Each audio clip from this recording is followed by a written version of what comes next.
Kia ora tātou, nau mai ki tēnei hui mō te herenga reporter o ngā take pānoni āhuarangi.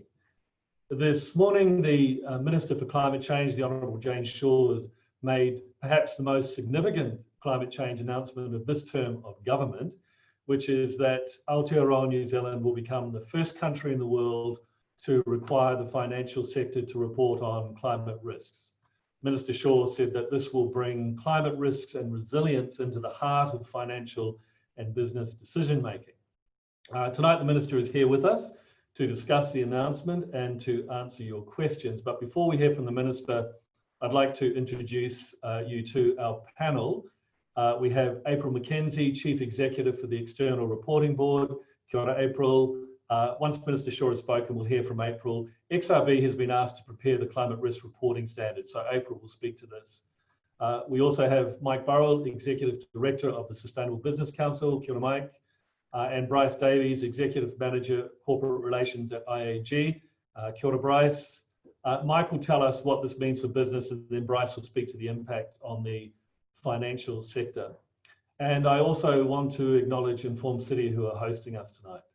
My name is Mark Baker-Jones. I'm the Climate Practice Lead at Simpson Grierson Lawyers, and I had the privilege of spending a year with the Minister for Climate Change as his advisor at the time the Zero Carbon Bill was being developed.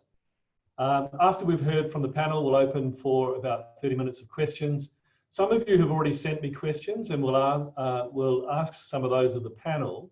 You can also ask a question by clicking on the Q&A button at the bottom of the screen. Please don't use the chat function. We won't be monitoring that. So click on the Q&A. And if you'd like to direct your questions to anyone specifically, please note that at the start of the question. And try to keep your questions short and to the point. If you see a question that somebody else has asked and you like it, you can vote for it to be answered by clicking the thumbs up button. Don't wait for the Q&A program to start. You can ask a question anytime. But I don't expect to get to everyone, so apologies in advance. Okay, let's begin. Kia ora, Minister, and thank you for being available to discuss this significant announcement, and congratulations on getting this important piece of work through. I remember when this policy was first being investigated, and it's just one of many in what has been an incredibly busy 3 years for you. And I do want to acknowledge and give credit to yours and Minister Fafoi's office and the teams at MB and MFE for this work. Amazing effort, lots of late nights and long negotiations, no doubt. So to start off, can I ask you briefly to explain the regime to everyone? Well, tēnā koutou katoa, ngā mihi nui ki koutou, tēnā koe Mark. Thank you for hosting this again, and thank you to the other panelists for being on here as well. I'm quite keen to hear what it is that you all have to say. And I also just want to acknowledge and thank all the people who are giving up part of their evening to talk with us about this as well. This is, obviously we actually haven't done it yet. We were just announcing today that the government has made a decision, Cabinet has decided that we will go ahead with this regime, and with April and the team at the External Reporting Board developing the actual standard over the course of the coming few years, and also we need to do a piece of legislation and get that through the House ideally next year as well, to enable that regime. But it was a significant step for us to make, because we are actually the first country in the world to move to a mandatory comply or explain climate-related financial disclosures regime. And I'm really proud of that. My understanding from our last conversation where we had Mark Carney, the former governor of the Bank of England, is that there are about 65 central banks around the planet who are looking at some form of mandatory regime. And of course, Australia, Canada, Japan, France, the United Kingdom, the European Union are also in various advanced stages when it comes to utilising the recommendations of the Task Force on Climate-related Financial Disclosures as well. But today we moved ahead of the pack, which was nice, and I just hope that we're not there very long, and that some of those other countries play catch up pretty quickly, because I think that this will work best when it is as widely accepted and utilised as the general accepted accounting practices, and it just becomes part of how we report and do business. So many of the people who are on the seminar will have participated in the consultation that we did in October last year.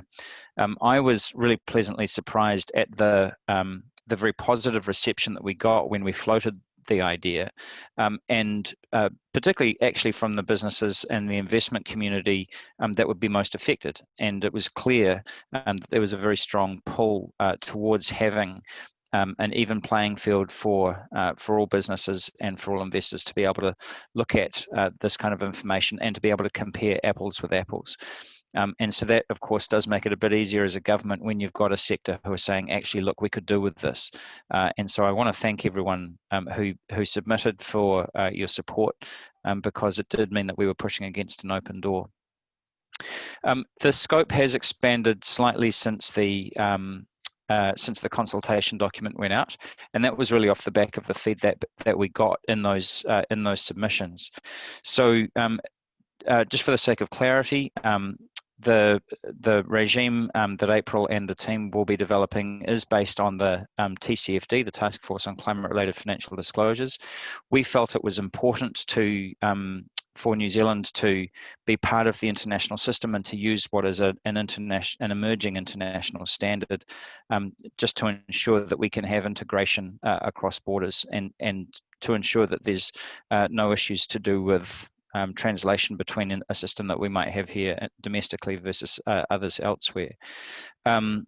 The reporting requirements in New Zealand will apply to all registered banks, credit unions and building societies that have got assets of more than $1 billion. All managers of registered investment schemes, also with more than $1 million in assets under management. All licensed insurers with greater than $1 billion in total assets, or annual premium income of greater than $250 million. All equity and debt issuers on the New Zealand Stock Exchange, and although they're not listed, Crown financial institutions with greater than $1 billion in total assets, such as the New Zealand Super Fund and ACC. Now, the reason why we chose the $1 billion threshold, there are a number of options. It was sort of slightly north of that, slightly south of that, but basically that cutoff point captures about 90% of all reporting entities in those classes. And we felt that there was a level of materiality below which it probably wasn't worth the compliance costs. However, once we get the legislation through, once we do have wide-scale adoption, we will have an opportunity to come back and look and say, is that threshold set at the right level, and should it be extended? We also got quite a lot of requests as part of the consultation that state sector agencies, although they're clearly not listed public entities, that they also, given the scale of the public sector in New Zealand as a portion of the economy, that they also report.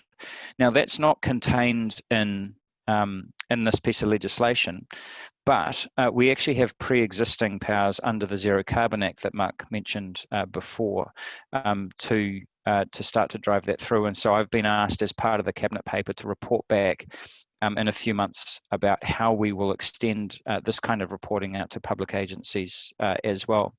One of the other things, of course, that we got questions on was that there are many large companies in New Zealand that are not listed companies, that are private companies, not public companies, and surely, given the scale of the risk, should they not also be subject to such reporting?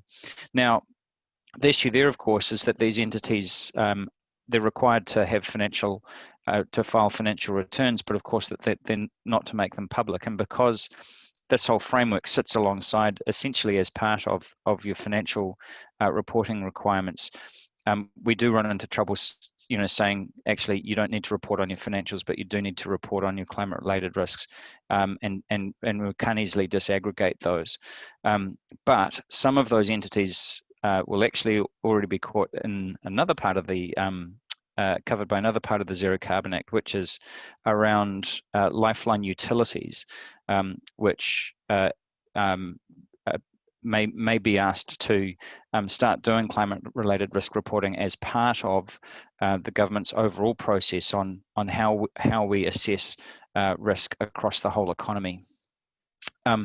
So that's essentially the extent of the announcement that we made today. That was that Cabinet had reached a decision after the consultation at the end of last year, and we will move quite quickly on the development of both the legislation and asking April and the team to develop the regulations that will be associated with that. It is quite exciting because in the old adage, what gets measured gets managed, and we think that there will be secondary effects in terms of not just where investors choose to put their money or where to remove it from, but also in terms of corporate behaviour and the choices that businesses make about new plant or new ventures and so on, and the kind of the ripple effect could be very considerable.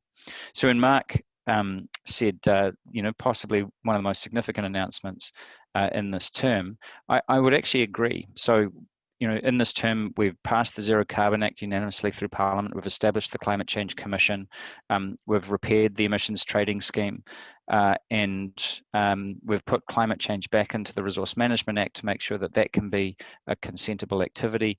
And so now this kind of completes some of that work by saying, okay, and now how do we actually really start to shift the investment landscape in New Zealand and start to direct capital away from the old economy and towards the new economy in much more significant ways than we've been able to up until now.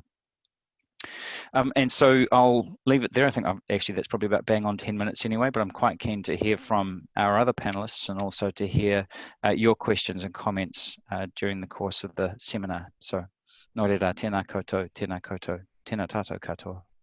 Thank you, Minister. I'll just jump straight in. April, I'll hand over to you.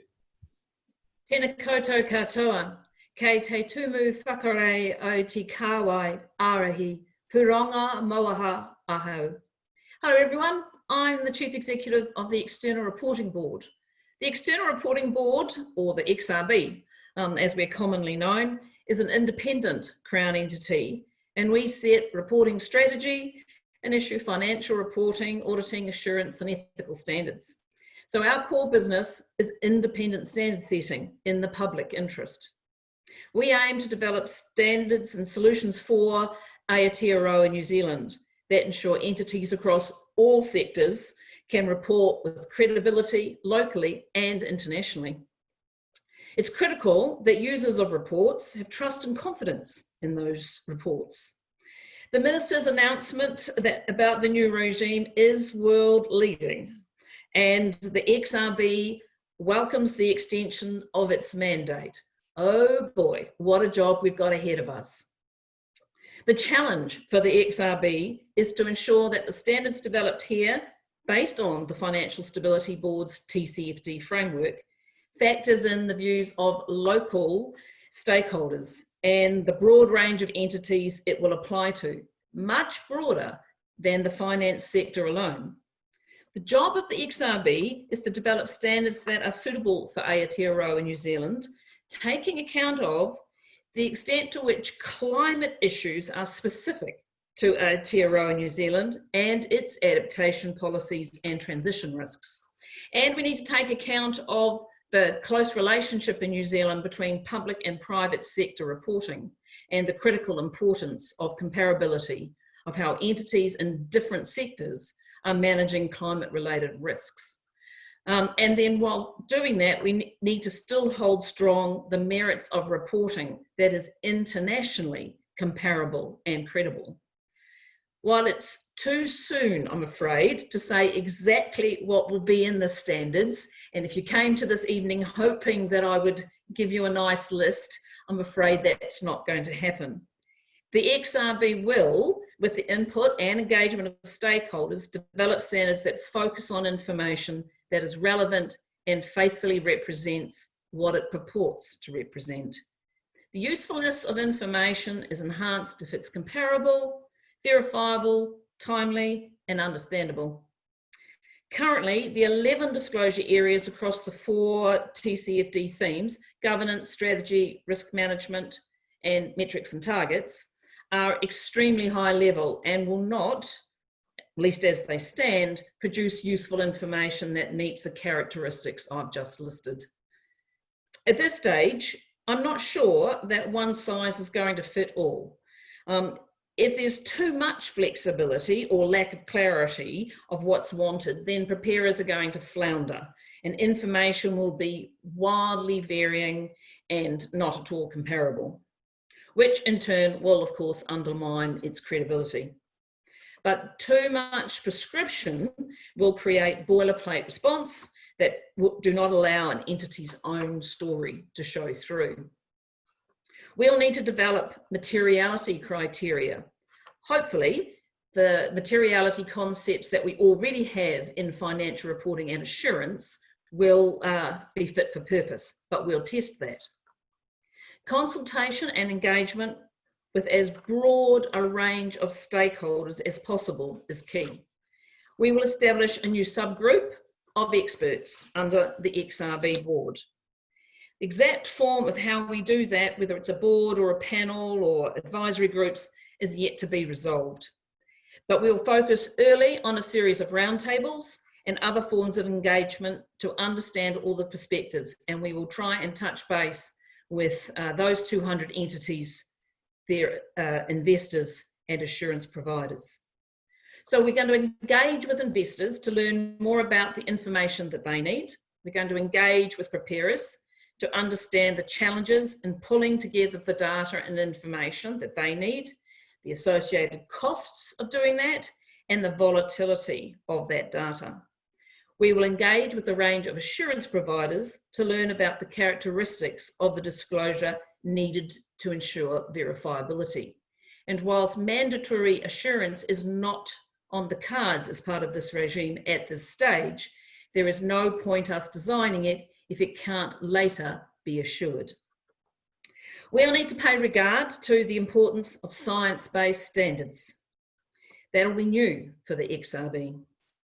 Issues around whether industries will require different disclosures specifically to that industry will be determined by engaging with industries and their investors to understand issues from their perspective. We will, of course, also engage with Maori to learn of their insights for developing this reporting regime. New Zealand standards will delve deeper and more specifically into the 4 TCFD themes to draw out the disclosures that ensure that information is complete, neutral, comparable between entities, and decision useful. Now, there are going to be some trade-offs, and the standard setting process will need to be iterative. It will be a bit of a balancing act, and we are at the XRB familiar with the challenges of cost benefit. The reporting will rest upon a series of climate scenarios, and the XRB will collaborate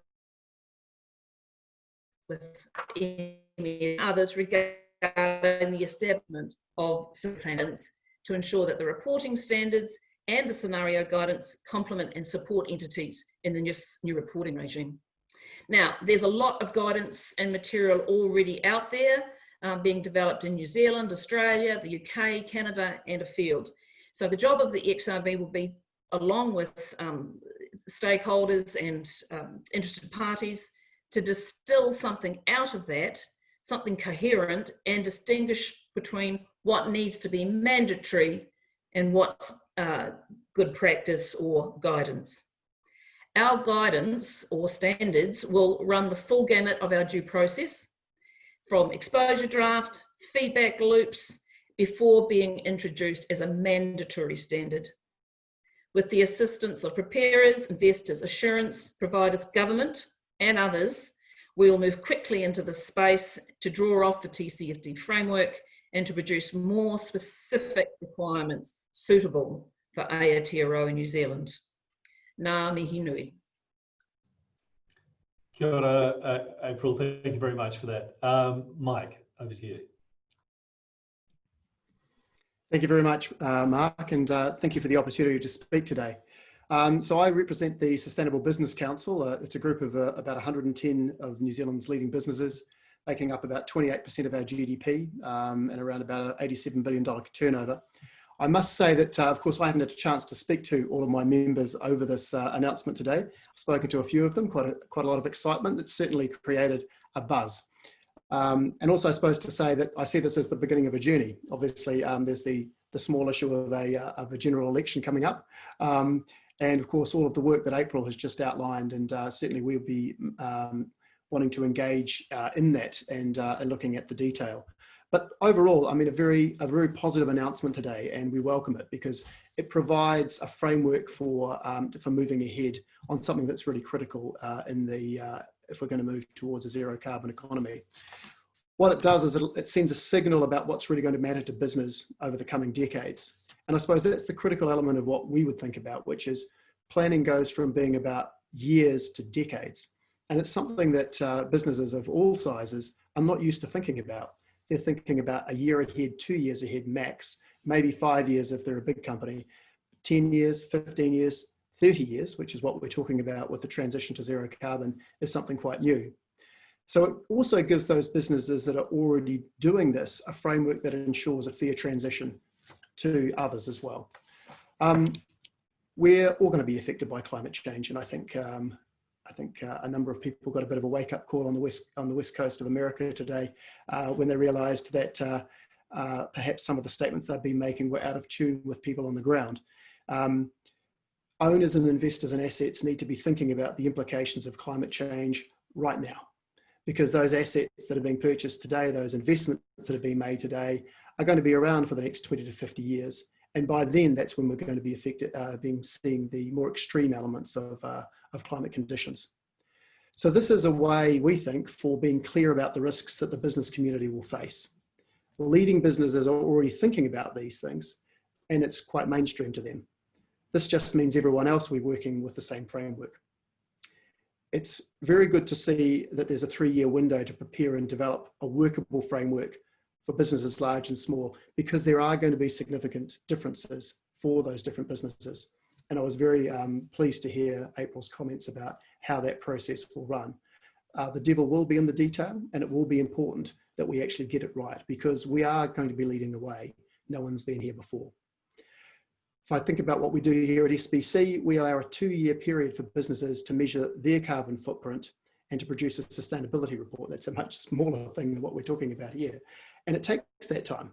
And what we've found is that when you try and rush that, often you lose people because they can't make those changes. So I would say today, let's not forget just how significant these changes will be and how difficult it will be for businesses to adapt.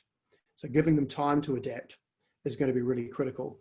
And I think that's important from 2 perspectives. In terms of the just transition, there will be, what we don't want to be doing is impacting negatively on businesses that are already relatively vulnerable.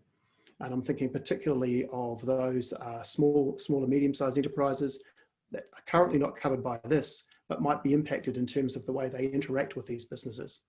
And the others I'm thinking about, of course, is Māori business. So I was really pleased to hear April's comment on that in terms of engagement with Māori. For us to do this in a meaningful way, it's going to take time to set it up. And it's going to take, I think, a lot of work to make those internal changes to governance and strategy to make sure that the process isn't just a formality, it means something. Fortunately, there are a lot of companies out there who are already thinking about ESG, about environmental, social and governance ways of reporting. And so we've already seen a movement amongst many companies thinking about this. So that's a positive thing, but it's still a very small minority. So let's not underestimate how big a challenge this will be for many companies. In the past decade, businesses have become alive to the broader risks to balance sheets and the opportunities that exist for those companies that embrace sustainable thinking. And the time horizons have also broadened. 10 years, 20 years, 30 years, 50 years is becoming quite commonplace internationally, but not yet in New Zealand. In late 2017, based on recommendations from SBC, NZX and later the Financial Markets Authority issued revised codes and guidance on good corporate governance. And these require businesses to report environmental, social, and governance risks on a comply or explain basis. This was a small but significant step to help New Zealand catch up with the rest of the world. And so this is something that many of our SBC members and Climate Leader Coalition signatories are already doing.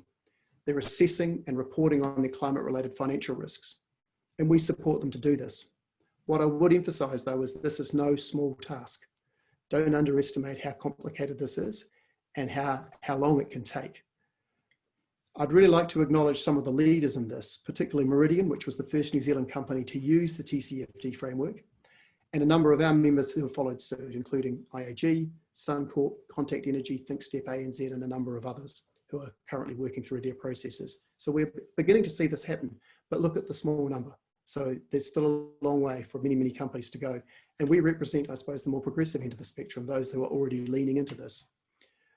But as I say, businesses we work with see this as a core part of climate action. And as signalled by the Climate Leaders 2019 pledge, part of which is assessing our climate change risks and publicly disclosing them. So there are a number of companies that have signed up to that pledge. But as I say, they're still the leaders. So if you think about the broad number of New Zealand companies, this is going to be quite a big transition for them. This is a framework that has many of the key components that our members would apply in managing any material risk. So for them, I think it's going to be a relatively straightforward process to build this into their framework. So we're looking forward and being involved in that next step. I'll just leave you with one parting thought, which is the evolutionary process. And I think that one of the things that we've learned with SBC is that you have market leaders, you have fast followers, you have the middle, and then you have those that move slower. I think there's definitely a role for some carrot as well as stick here, which is really celebrating the exemplars, really making sure, and this is something that SBC does and CLC does it too, really celebrating those companies that are already making these changes and already leading. And I think that what that does is it encourages others, they're inspired to do that. That carrot approach has been very successful with things like the CLC and others. And I'd hope we can take that same approach here. Thanks for the opportunity to comment. Thank you, Mike. Thanks for those observations. They're really helpful. Bryce, I'll hand over to you. Kia ora. Thank you. Good evening, everyone. I'm Bryce Davies. I'm from IAG. I thought I'd start with a few general remarks from an IAG perspective, and then move on to what I've been asked to talk about, which is the financial sector of the system. Hopefully, I might provoke a few kind of questions in the Q&A as well.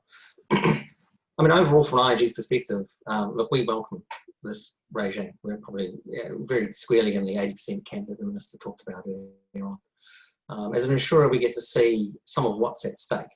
Understanding the cost that our climate and weather impose through loss and damage is just kind of core to our business, it's core to what we do. But we know it's not just that direct cost to property or infrastructure, or even the flow-on effects into things like business interruption. These sorts of impacts we're talking about have long-term social consequences, health, well-being, employment, our communities. So it's really important that we address these. And the scary thing is that, for this audience, I'm not saying anything we don't know, that these risks are actually growing. And not only through our development choices we make as a country, but through the increasing severity and frequency of extreme weather.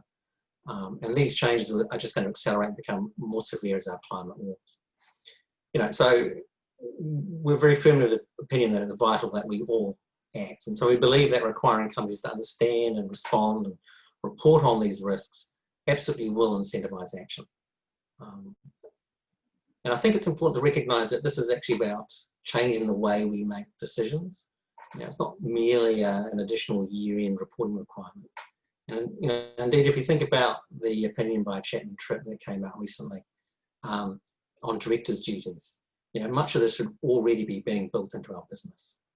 So this should not be new news to us, but accepting Mike's point that there are leaders and then there are followers on this. If I think about the financial system, I'll make 4 brief comments, and so we can leave some time for questions.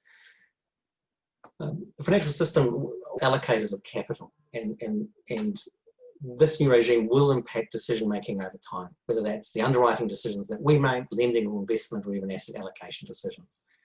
That will require new tools and frameworks, but also much greater literacy about climate risks. And I think that's a really important point, because there's a real process of discovery here, not only to understand the impacts and implications of the risks and how they cascade and compound, but also, and perhaps more importantly, how those things happen with our decisions. we're quite conscious as an insurer that we're going to make some decisions about climate risks in the future. And we know that that cascades throughout the financial system, through our banking partners and out through into the real economy, businesses, homeowners, local government. We know we want different decisions about how we allocate capital, but we also need to recognise that they come with different consequences, and we need to be ready for them. Secondly, many of us in the sector are also listed entities, either directly or through our parents in Australia or other jurisdictions. And so our own capital is at stake. And it's worth noting that, as we mentioned, many of our banks and insurers are already at various points on the disclosure path. The companies work really hard to ensure that they have the right investors supporting them. Certainly from an IG's perspective, it's been a very long journey from our demutualisation in the late 1990s. We were owned by hundreds of thousands of mums and dads through to where we are today, with a full range of investors all the way up from, still some of those mums and dads, but all the way up to the BlackRocks of the world. We know that that capital is really important to manage the volatility created by natural hazards and the impacts that climate change is going to have. So this reporting regime will add another layer to that as we all compete for capital. But also lay a foundation for different conversations with our investors. Perhaps I'm going to focus on the return we create to how we create that return. And hopefully we get better long-term decisions about the capital that we're actually using as businesses. And whenever I think about both that allocation and consumption of capital, consistency is really, really important. And it's great to hear April talking about that and recognising it.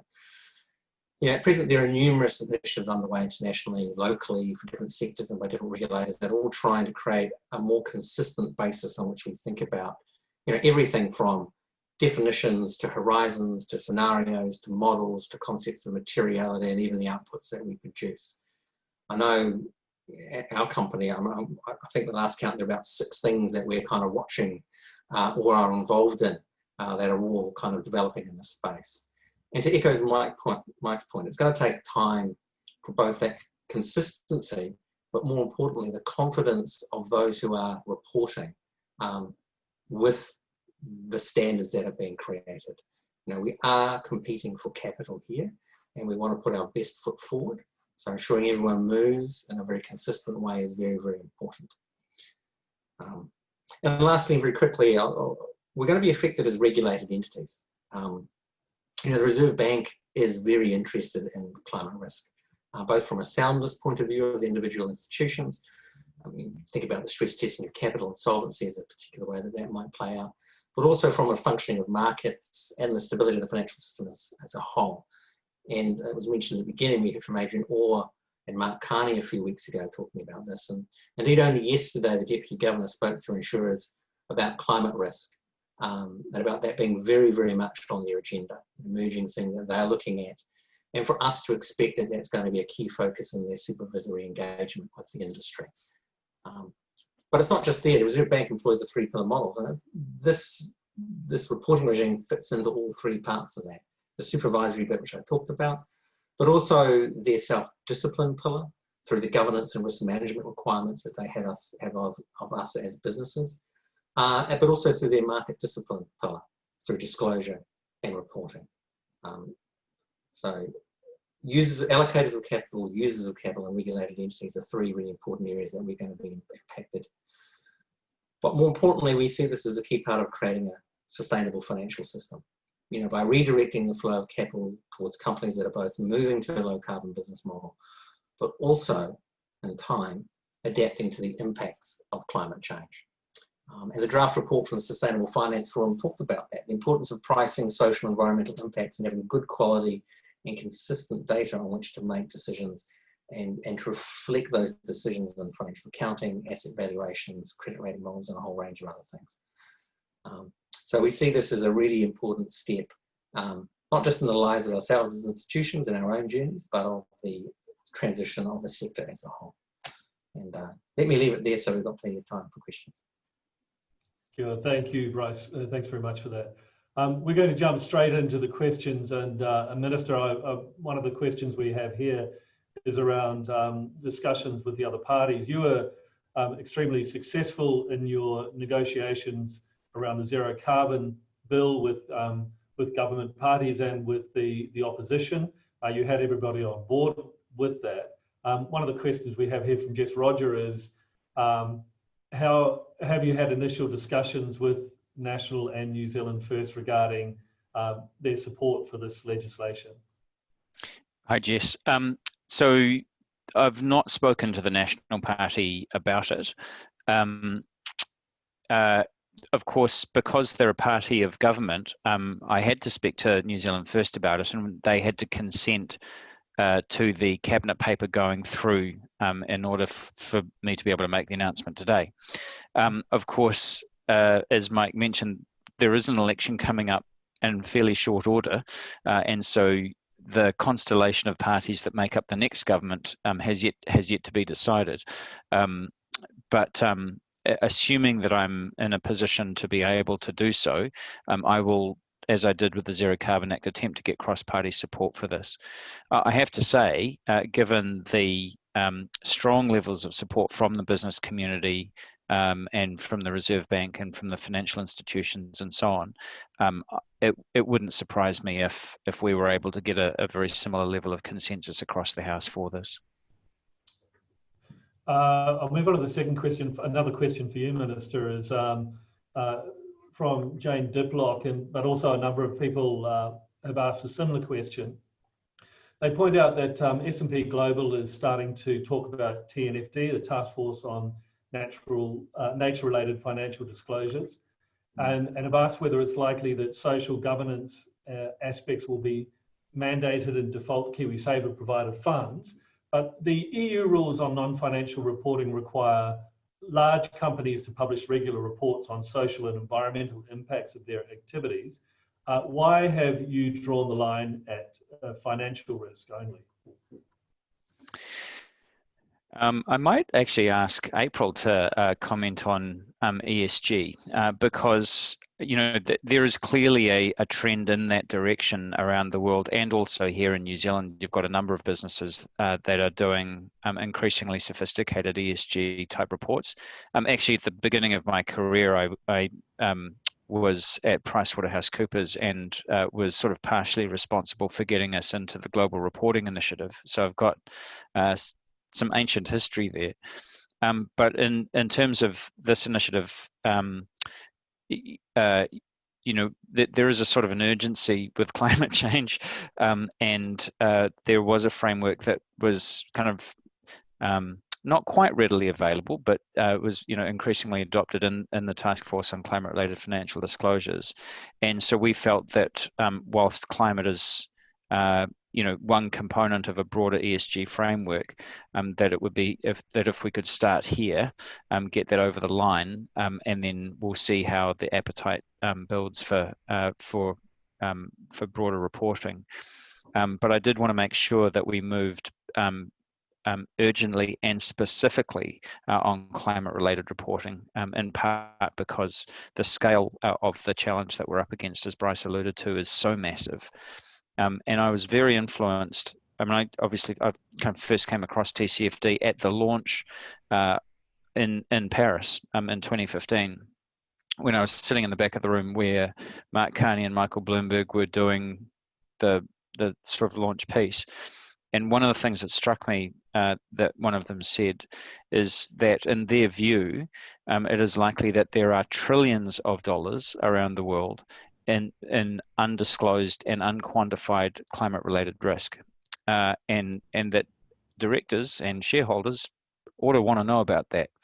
And of course, that was 5 years ago, and the situation hasn't improved markedly since then. And so essentially, that's sort of been my focus ever since. April, did you want to add anything to that? I would, Mark, thank you. I think the Minister's absolutely correct about the prominence of the TCFD framework and the fact that it is getting, it has legs, shall we say. But certainly climate's just one part of this broader accountability demand from that's growing louder and louder from from investors. So something that we will be doing as we design the standards on climate-related financial disclosures is that we will do that in mind of the broader context, because we need it to be able to fit in or to integrate into that broader accountability in the non-financial area. So we'll have that constantly in our mind.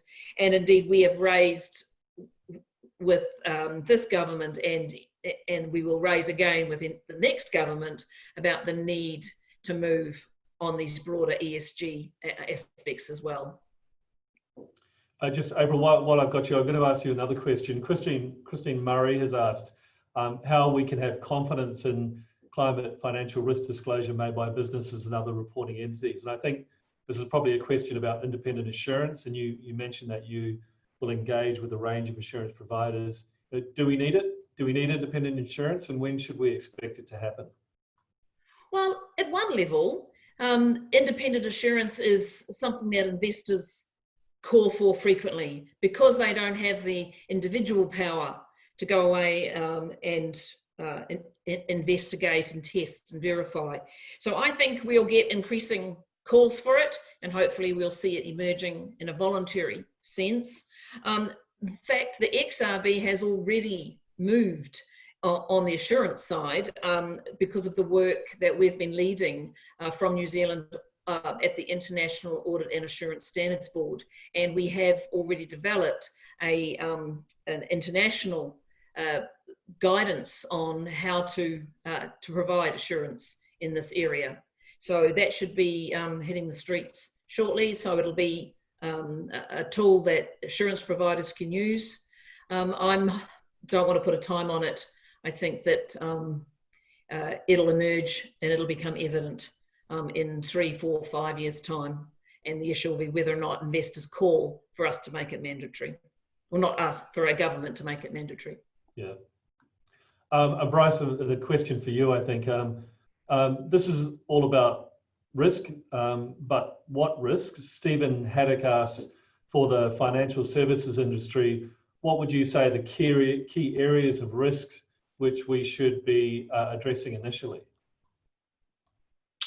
Well, I don't think there's a single answer to that. I think it depends on the nature of the business. And it shouldn't be that we all report on the same risks. We've got to be reporting on the risks that are material to our business. And importantly, it's the exercise of finding out what risks are most important, to management, to governments, to investors. That's the really, really important thing here. The reporting is one thing, but to actually understand how climate change is going to affect your business in the particular ways that are relevant for your business, and then forming a view about how you're going to manage those. That's the behaviour change we're looking for. I mean, we can talk about the fact that from an insurance point of view, we might be concerned, as a broader group, we might be concerned around, the southward drift of tropical cyclones. We might be worried about bushfires in Australia. We might be worried about flash flooding in New Zealand. But that's because what's core to our business is the physical impacts of this. For others, it might be more of a transition risk that they're concerned about. It might be, consumer behaviour. I don't think there's one size fits all. This is really fundamentally an exercise in understanding the risks to your business and to your customers and to your investors. Thanks, Bryce. Mike, one for you. Some would say that focusing solely on disclosure from financial matters will be insufficient to encourage business to direct funds towards innovation that reduce greenhouse gas emissions. What do you think about that statement? I mean, it's part of a system, isn't it? And if you think about the voluntary market as it currently exists, it kind of happens the other way around, where businesses from all sectors are reducing emissions in response to expectations from their stakeholders, and they're trying to position themselves ahead of the game. So this, for many of them, this is about trying to get to where the puck is, not where it currently is. Where it will be, not where it currently is. And so in that respect, it's about looking ahead and trying to anticipate where these new markets will be, what these new consumers will look like. And so in that respect, although this is a really important incentive, and there's no doubt that getting the financial markets is really important, that's only one part of what will have to happen in order for us to get to a carbon zero 2050. And I think certainly I know the Minister's very aware of that. Many others are aware of that as well. So I think in that respect, what's important about the financial sector is that while their sort of physical and operational footprint is small, the assets that are built and managed through those portfolios account for an enormous amount of carbon and will continue to do so in the future. So there's no doubt that the knock-on effect of this will be massive. And in the end, what we're talking about are some very practical things that need to happen. And by incentivizing companies to look ahead, to plan ahead, that increases the likelihood that those investments will be, I suppose, more practically focused on in a forward sense. What we've seen in the past is that many of the financial instruments that are currently around are so short term that it means it disincentivizes companies to take that more forward-looking perspective. The other thing I would say is from an earlier point that was made around ESG, which is that many companies are looking at this as a set. Certainly from an SBC perspective, when we think about sustainability, we don't just think about business sustainability, we don't just think about the financial element. It's critical, it's really important, but we're also thinking about social sustainability and environmental sustainability all together. When you start to do that, it gives you opportunities to make trade-offs that are much more sophisticated than just taking a simple linear approach. And so I think that that interconnected approach is really important. I think we would welcome a conversation around a broader ESG conversation because it does give you more options. And certainly when we were putting together our strategy earlier this year, the message that came through loud and clear from our members was, don't forget about the other elements of sustainability. Don't just focus on environmental sustainability. Look at the social, look at the business as well. Thanks, Mike. Minister, a question back to you. We've had a number of questions about what this is going to cost, both to government and to individual organisations when they are being required to make this disclosure. But one of the questions here we have sort of in relation to that is, given the importance of a standard approach to scenario analysis, physical risks, will there be additional funding for NIWA to create, for example, to create more granular modelling, including for storms and asset management owners to access? I see Bryce nodding his head vociferously there. Yeah, no, look, we know that, so we've actually, one of the other things that's occurred recently that a lot of people on this seminar would know about, of course, is that we've just recently released the first nationwide climate change risk assessment for the country as a whole. And that brought together an enormous amount of data from a number of different sources, some of which was actually from the insurance companies themselves, some of which was Land Information New Zealand, other agencies and so on. NIWA inputted into that. The universities gave us some information, and it is clear that we need to get more sophisticated and more granular with the information that we've got. It's pretty good, but it is sort of in a number of different places, and we actually really want to kind of have essentially a central database and to be continuously improving that. So I can't, in advance of next year's budget, commit to any additional funding, and I know that Grant would look at me sideways given what we already know about the state of next year's budget, but it is something that we know that needs to occur. Yeah. Just to follow up on that from Chris Gadd, he's asking, are there any estimates of the amount of capital that will shift as a result of this reporting, and any expected impact on Kiwi Saver funds, for instance? No, there isn't, and that's because we don't know what's under the hood yet. That's sort of the point. If you take Carney and Bloomberg at their word in the sense that globally there are these trillions of dollars of unquantified risk, then extrapolating to New Zealand, it could be very significant. The point that Mike was sort of making before about the scope of the entities themselves versus what they're invested in. If you take, one of the big five banks, for example, and you look at its loan book, and all of the mortgages to, private property owners, farmers, banks, businesses, the commercial loan book and so on, then in order for that bank to have a sense of what it's exposed to, at least it has to have some idea of what all of those individual entities are exposed to in different parts of the country. And so you could see reasonably significant shifts in capital if the process reveals that there is a significant level of risk. I mean, if you were to go to the climate change risk assessment for the country that was just released, it is it's significant, as Bryce keeps telling us, but it's also there's a time scale which allows you to manage it, and it's also there's quite significant regional variations as well, and so there are some real hot spots that we need to pay attention to, and some things that are occurring closer in time rather than further out, and so that gives you a sense of priority order. And there are many billions of dollars at stake in terms of the value of the assets that are going to need replacing or moving or whatever, renewal, or merely shoring up against risk. But over the timescales that we're talking about, actually that is manageable within a fairly normal economic kind of envelope, if you like. Thank you. It won't be if we don't find out, though. It'll just happen, and that's the real problem. Yeah. Another question here. This it's probably for the Minister and April, but I'll direct it to you, April, from Wendy McGuinness. Kia ora, Wendy.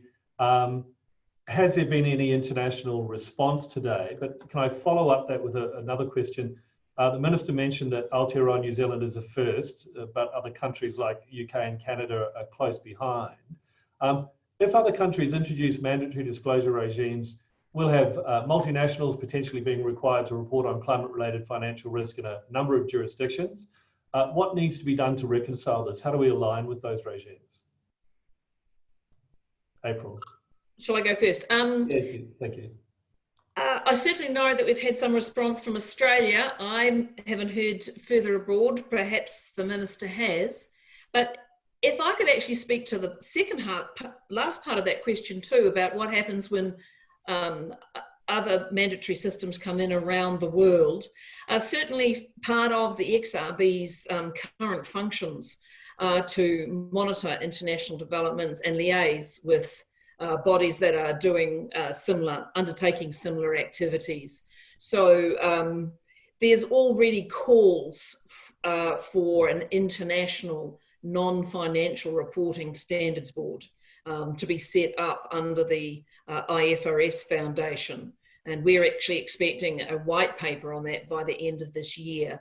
So I think that jurisdictions all around the world are still acutely aware of needing to stay connected, and that it's in no one's interests to be drifting all apart. So even though as world leaders, and New Zealand's quite practiced at world leading, think public sector reporting, for example, public financial management, we will keep in close contact with our international colleagues. Thanks, April.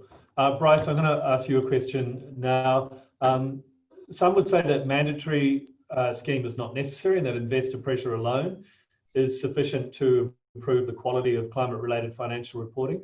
What do you think? Investor pressure alone would have been enough?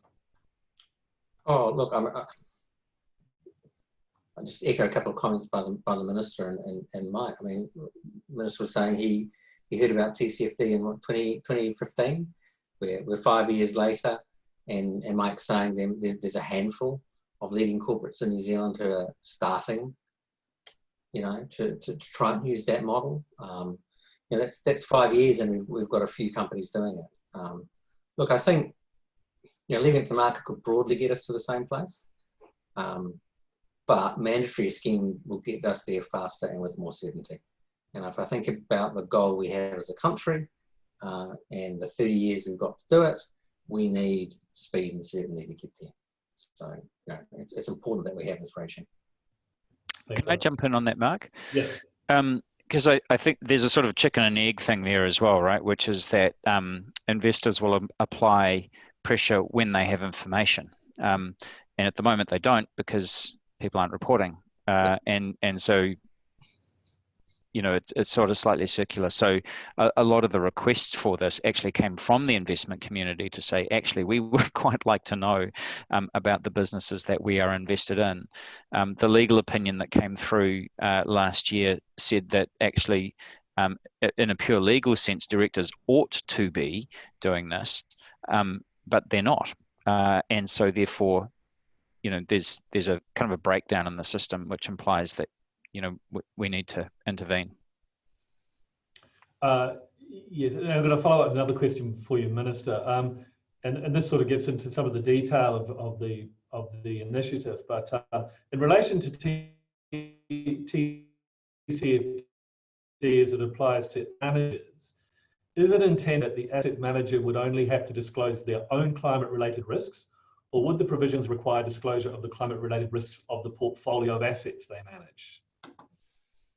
I'm looking sideways at April there. I mean, my understanding of the way that it is intended to work is we you know, again, to return to the sort of large bank example, is that you would want to know what the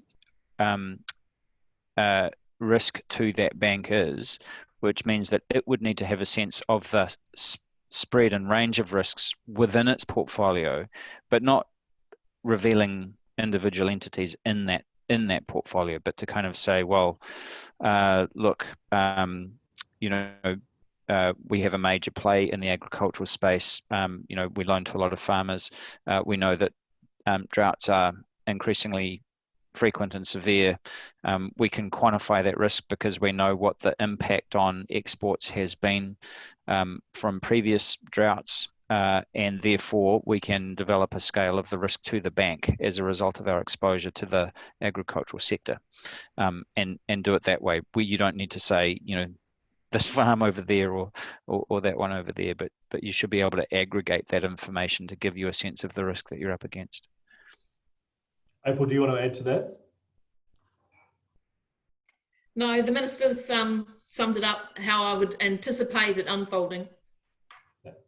We're getting close. We might be able to get a couple more questions in. So, April, I'm just going to ask you a quick question. You touched on this, but Australia has a climate measurement standards initiative, which was developed by an industry-led collaboration between banks and insurers and scientists and accountants.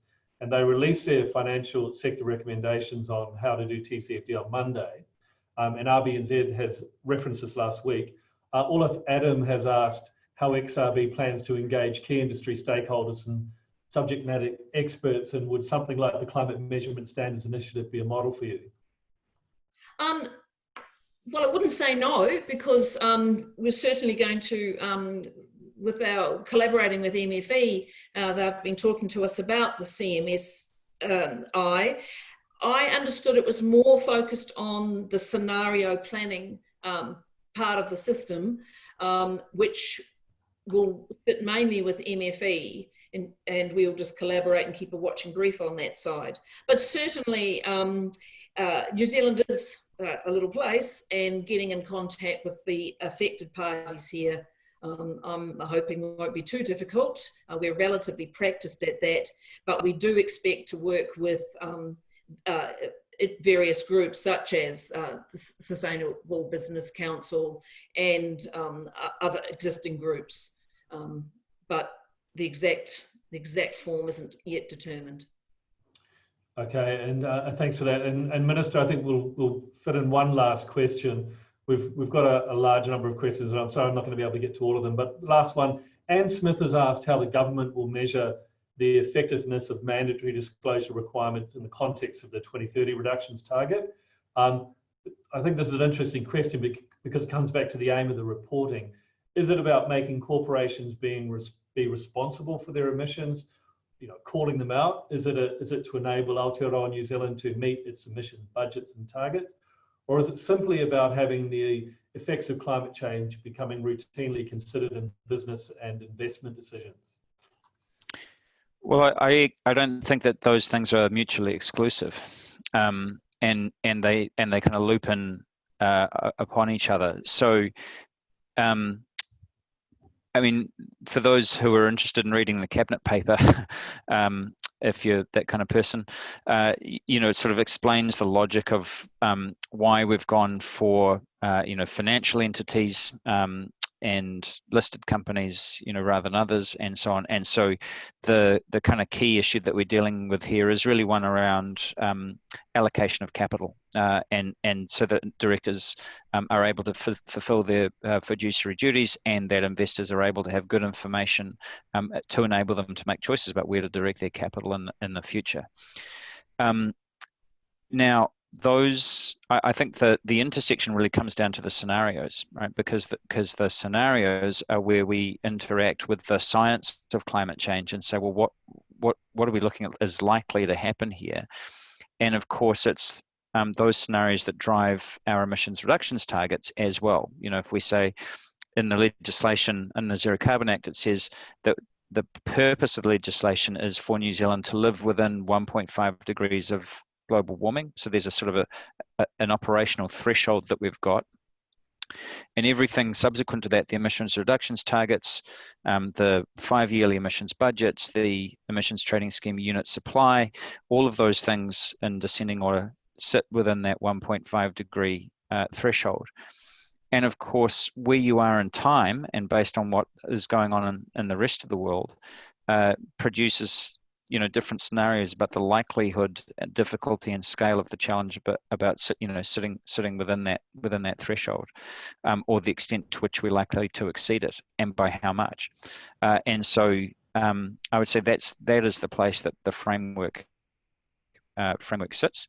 And I guess the intention here is that if companies are able to see what risk they are exposed to, and investors are able to start making investment decisions on the basis of the information they have about those risks, then you could see fairly significant change in a reasonably short period of time, which will enable New Zealand to live up to its commitments in both the Zero Carbon Act and the Paris Agreement. Thank you very much. I'm very sorry, but we need to bring the session to a close. We're running out of time. We'll run out of time. I'd like to thank you, Minister Shaw, once again for taking time to explain, discuss this initiative. It's been really an insightful session. Thank you to our panel, April, Mike, and Bryce, and thank you to Inform City, and thank you to everyone that attended. We've recorded the session and we'll send everyone a link. Take care. Thank you. Ka kite anō au e koutou.